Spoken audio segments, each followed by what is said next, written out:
This is Back to the Roots. हमारे Indian calendar का 5वां महीना होता है श्रावण का महीना, जिसे हम पॉपुलरली सावन का महीना भी कहते हैं। ये आता है जुलाई अगस्त में। श्रावण मास सुनते ही सबसे पहले जो दिमाग में आता है वो है बारिश। बिल्कुल, क्योंकि इसी महीने से गर्मी के खत्म होने की और मॉनसून के आने की शुरुआत होती है। हमारी पूरी लाइफ साइकिल जुड़ी है अलग अलग मौसमों से, और बारिश का मौसम तो जाहिर सी बात है कि काफी खास है, क्योंकि ये मौसम होता है जब नेचर हमारी धरती को फिर से पानी से भरती है। हमारी नदियां, झीलें, तालाब और अंडरग्राउंड वाटर सबको मीठे पानी से फिर से रिप्लेनिश करने का महीना है श्रावण। ये महीना एक और वजह से हमारे कल्चर में खास है, वो है भगवान शिव की आराधना के लिए। कहते हैं कि पूरे साल में श्रावण के सोमवार की पूजा और व्रत उन्हें सबसे ज्यादा प्रिय हैं। क्या है कनेक्शन शिव का श्रावण के महीने से, और क्यों खास है सोमवार उनके लिए, बताएंगे हम बैक टू द रूट्स की आज की कहानी में। एंशिएंट हिंदू स्क्रिप्चर्स भगवत पुराण और विष्णु पुराण के अनुसार यह कहानी जुड़ी है देवों और असुरों के बीच हुए समुद्र मंथन से। देवों और असुरों के बीच यूं तो कई बार युद्ध हुए हैं, पर एक बार जब असुरों ने देवों को हराकर तीनों लोकों पर कब्जा कर लिया, तो विष्णु जी के कहने पर दोनों सालों से चले आ रहे युद्ध को खत्म करने के लिए एक नतीजे पर पहुंचे। उन्होंने डिसाइड किया कि क्षीर सागर, जिसे ओशन ऑफ इमोर्टैलिटी भी कहते हैं, उसका मंथन यानी उसकी चर्निंग की जाए, क्योंकि ऐसी मान्यता थी कि इस सागर का मंथन करने से अमृत निकलता है। देव और असुर मान गए और मंदराचल पर्वत को बीच में रखकर नागराज वासुकी को रस्सी की तरह उस पर लपेटकर मंथन शुरू हुआ। देवों ने वासुकी की पूंछ की तरफ से खींचना शुरू किया और असुरों ने सर की तरफ से। एक बात यहां ध्यान देने वाली यह है कि यहां कोई रस्साकशी यानी टग ऑफ वॉर नहीं हो रहा था, जिसमें दो टीम्स आपस में लड़ती हैं। यह मंथन बताता है कि जब हमें हार जीत से ऊपर उठकर दोनों टीम्स को बेनिफिट करने वाला सॉल्यूशन चाहिए होता है, तो दोनों को एक दूसरे के अगेंस्ट नहीं पर साथ मिलकर काम करना पड़ता है। तो धीरे धीरे उस मंथन में से कई चीजें निकलना शुरू हुई।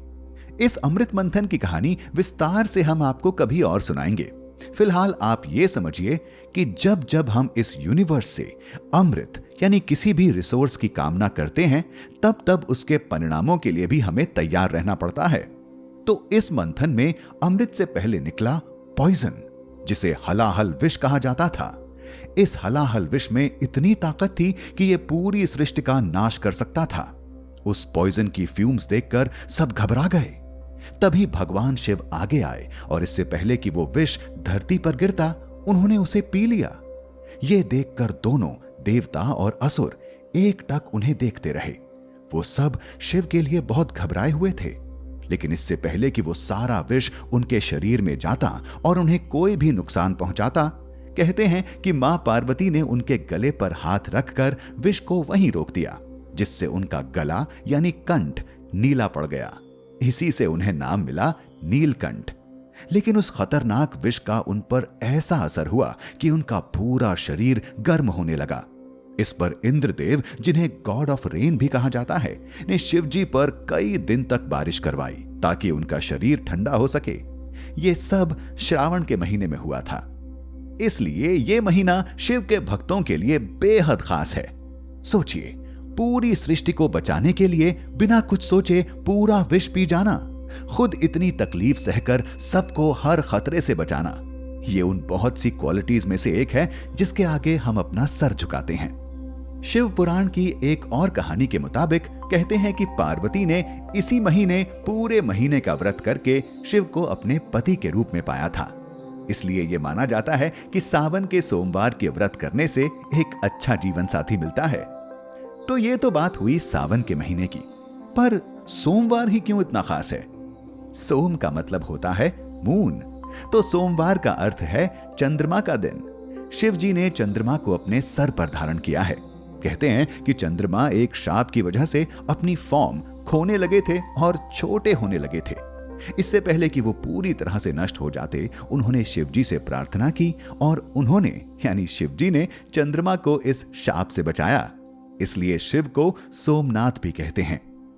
तो ये बनाता है सावन के सोमवार को डबल ऑस्पिशियस। इस कहानी से हमें एक चीज हमेशा याद रखनी चाहिए, वो ये कि जिस किसी भी फॉर्म में हम किसी भी भगवान की पूजा करें, हमें उन क्वालिटीज को अपनी लाइफ में लाने की कोशिश करनी चाहिए जिन्हें हम उस भगवान में पूजते हैं। फिलहाल बारिश के मौसम का मजा लीजिए और ऐसी ही कहानियों के लिए जो ले जाती हैं आपको अपनी रूट्स की तरफ वापस, सुनते रहिए back to the roots. This is Back to the Roots.